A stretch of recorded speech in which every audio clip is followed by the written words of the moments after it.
இன்னைக்கு என்ன பிரேக்ஃபாஸ்ட் லஞ்சுன்னு பார்க்கலாம். இன்னைக்கு காலையில் சுட சுட இட்லியும் சிக்கன் குழம்பு. சிக்கன் குழம்பு வந்து ஹேமாஸ் கிச்சன் ஃபுட்ஸ் குழம்பு பொடி வச்சு செஞ்ச சிக்கன் குழம்பு. இந்த குழம்பு பொடி வச்சு நம்ம சிக்கன் குழம்பு, மட்டன் குழம்பு, சுண்டல் குழம்பு, கார குழம்பு எல்லாமே பண்ணால் சூப்பராக இருக்கும்.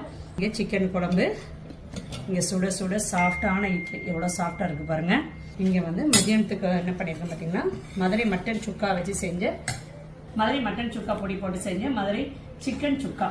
இந்த வந்து மதுரை மட்டன் சுக்கா பொடி பார்த்தீங்கன்னா நம்ம வந்து எண்ணெய்க்கு மட்டும் கிடையாது, உருளைக்கிழங்கு ரோஸ்ட், அப்புறம் மஷ்ரூம் ரோஸ்ட், பன்னீர் ரோஸ்ட் எல்லாத்துக்குமே இந்த பொடி நம்ம யூஸ் பண்ணிக்கலாம். சுட சுட சாதம், ரசம், இங்கே வந்து வெங்காய பச்சடி, கொண்டு போகிறதுக்கு தயிர் ஊற்றி வச்சிருக்கிறேன். அப்புறம் வந்து இங்கே சாப்பிட்றதுக்கு சக்கரவள்ளி கிழங்கு வேக வச்சு எடுத்து வச்சிருக்கிறேன். இதுதான் இன்னைக்கு நம்ம வீட்டில் லஞ்ச். இந்த மதுரை மட்டன் சுக்கா வந்து நம்ம ஹேமாஸ் கிச்சன் ஃபுட்ஸில் இருந்து தேவைப்படுறவங்க வந்து வெப்சைட்லேயும் ஆர்டர் பண்ணிக்கலாம், இல்லைன்னா நீங்கள் வாட்ஸ்அப்பில் கூட ஆர்டர் பண்ணிக்கலாம். தேங்க்யூ.